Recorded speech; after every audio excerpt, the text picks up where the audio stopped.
વેરાવળમાં રહેતા જિગ્નેશભાઈ અંકલેશ્વરિયાનો પરિવાર રિક્ષામાં બેસી મુસાફરી કરી રહેલી પણ ઉતરતી વખતે કિંમતી ઘરેણાં અને રોકડ મળી 70,000ની મત્તાનો થેલો રિક્ષામાંથી પરત લેતા ભૂલી ગયા હતા।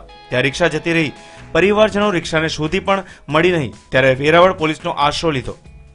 65,000નો દાગીનો હતો ને 2 થી 3,000 રૂપિયા રોકડ હતા ને પોલીસવાળાએ અમને બહુ સારો સપોર્ટ કર્યો। આજના યુગમાં અત્યારે એવું કોઈ નથી કે કોઈ માલ ગુમ થઈ જાય તો સહી સલામત પાછો આપણને મોકલી શકે, પણ રિક્ષા ચાલકે અમને ગોતવાનો પ્રયત્ન કર્યો, અમારે મળી જાય એટલા બહુ પ્રયાસ કર્યા ને અમને શોધી ને પોલીસવાળાએ પણ એમનો સાથ આપી અમને રિક્ષા ચાલકને ગોતીને અમને અમારો મુદ્દામાલ એને પરત કરેલ છે। એ બદલ અમે એ રિક્ષા ચાલકનો બહુ આભાર માનીએ છીએ।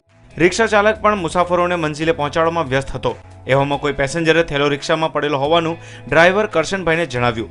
કરશનભાઈએ થેલો સાચવી મુસાફરને શોધવાનું શરૂ કર્યું, પણ દિવસભર કોઈ ન મળતા થેલો સાચવી ઘરે લઈ આવ્યા।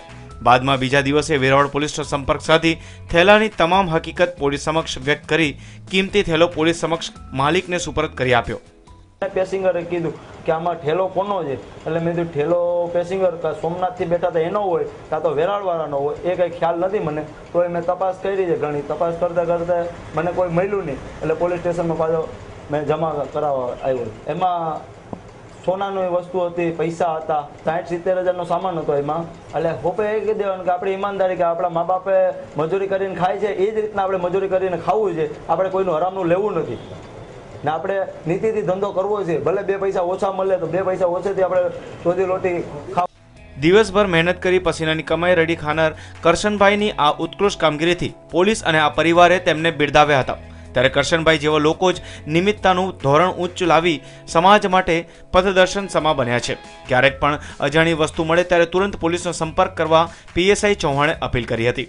રિક્ષા ચાલકે એમના ઘરે સહી સલામત આ થેલો પોતે રાખેલ અને આ થેલો જે તે પરિસ્થિતિમાં હતો એ જે ફરિયાદી જેનો થેલો ગુમ થયેલ છે એને બતાવી પોતાની વસ્તુ જેવી પરિસ્થિતિમાં છે એવી જ એમને આપેલી। આ રિક્ષા ચાલકની પ્રમાણિકતા ખૂબ જ નીતિ સારી કહેવાય।